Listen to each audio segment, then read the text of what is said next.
It was a quiet morning at the Berlin Zoo. Sunlight poured through the trees. Children laughed. Birds sang. Then, a woman screamed, "God, there's a puppy inside the lion's cage!" Crowds rushed toward the enclosure. Inside, Magnus, a massive African lion with a golden mane, stood tall, his shadow stretching across the sand. In front of him, a tiny cream-colored puppy, soaked, trembling, eyes wide with fear. Magnus let out a low growl, deep and resonant. People froze. Everyone knew this could end in seconds. Thomas Berger, the senior caretaker who had watched over Magnus for 9 years, came running. He knew every sound, every glance of this lion. "Lock the gate!" someone shouted.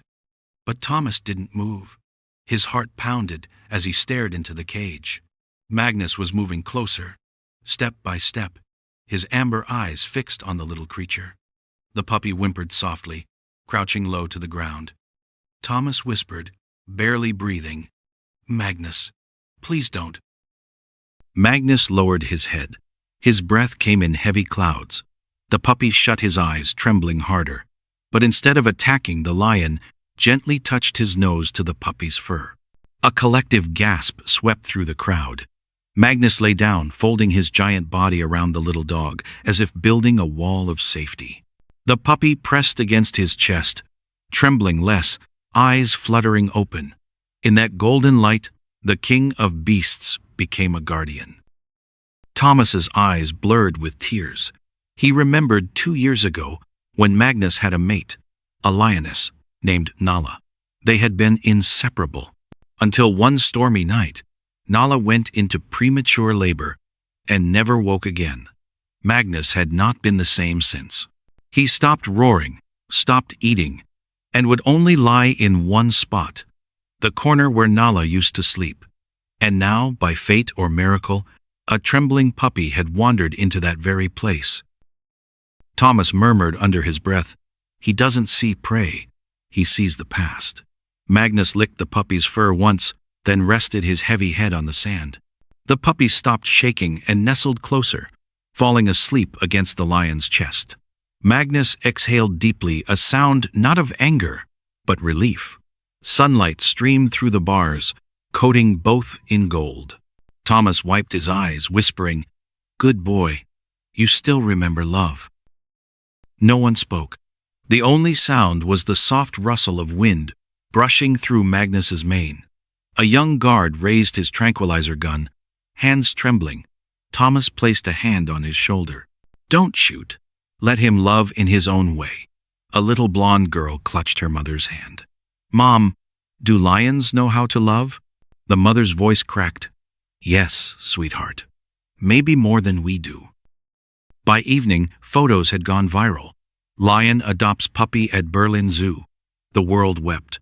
Magnus refused to eat unless Milo, that was what Thomas named the puppy, was by his side.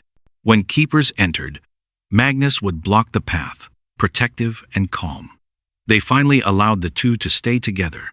Thomas smiled quietly. Maybe they both needed saving. Weeks later, Thomas received a letter from a rescue group. Inside was a photo a puppy found alive after a car accident near the zoo. His mother had died beside him. Thomas froze. 2 souls, one who lost his mate, one who lost his mother, had found each other through the walls of fate. That night, he sat by the enclosure, watching Magnus asleep. Milo curled in his mane. "Maybe," he whispered, "love always finds a way back." The sky turned amber. Magnus lay quietly on the grass, eyes half closed. Milo rested his head on the lion's paw, licking his nose now and then.